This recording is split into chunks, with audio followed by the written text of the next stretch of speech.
नहीं सर, भड़केंगे नहीं। भड़केंगे नहीं तो लड़ क्यों लिए? हमसे थोड़ी पूछे थे गोला चलाने के लिए, लेकिन चला दिए। कोई तो भड़काया ही होगा ना कि यूएई सर आपके खिलाफ इस तरह की काम कर रहा है। इसका मतलब बीज तो बोया जा चुका है। अगर ये बीज बुआ है, तो इसके फिर मायने भी होंगे। मायने क्या होंगे? सऊदी और यूएई अगर आपस में झगड़ते हैं, तो इससे अस्थिरता का माहौल बनेगा। हमको क्या? हमको केवल इतना कि गल्फ से तेल बाहर आते रहना चाहिए, क्योंकि ये झगड़ते हैं तो तेल महंगा होने लगता है, झगड़ना नहीं है। खैर जो भी है, हमारा तो असल इंटरेस्ट इस बात पर है, पाकिस्तानी किस तरफ से बात करेंगे।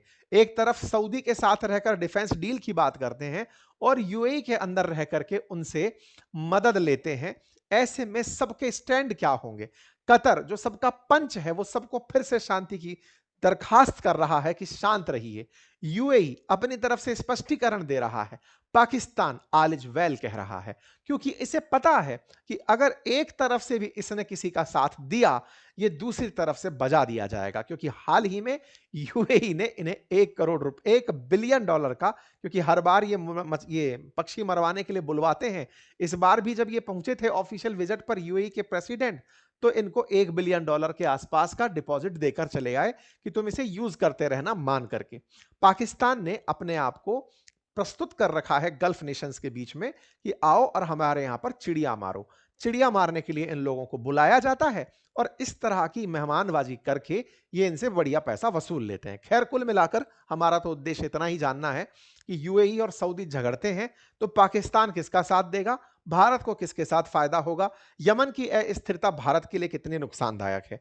अब इन बातों को अगर भारत तक ले आते हैं तो केवल इतना सा अर्थ है, ये दोनों झगड़ेंगे, तेल हमारे लिए महंगा होगा, महंगाई हमारी बढ़ेगी। दूसरा, यमन में अस्थिरता होगी, बाबे मंडल स्टेट प्रभावित होगा, हमारा एक्सपोर्ट बाधित होगा। हमारे लिए अच्छा क्या है?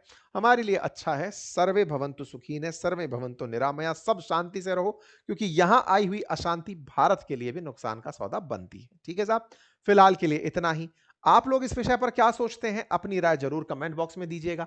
चैनल पर नए हैं तो सब्सक्राइब कर लीजिए। और हां, फिर से मैं याद दिला दूं, ईयर एंड सेल चल रही है हमारे एप्लीकेशंस बातें बाजार की और अपनी पाठशाला पर।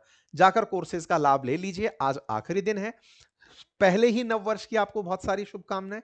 कल सुबह आपके साथ एक बार नव वर्ष पर रविवार वार्ता की तरह एक वार्ता रखी जाएगी, जिसमें हम न्यू ईयर के रेजोल्यूशंस को लेकर बात करेंगे।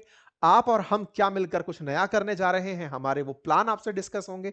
हमारे फ्यूचर को लेकर विजन क्या है वो हम बताएंगे, और 2025 में हमने क्या पाया वो आपके साथ साझा करेंगे। फिलहाल के लिए इतना ही। बहुत बहुत धन्यवाद।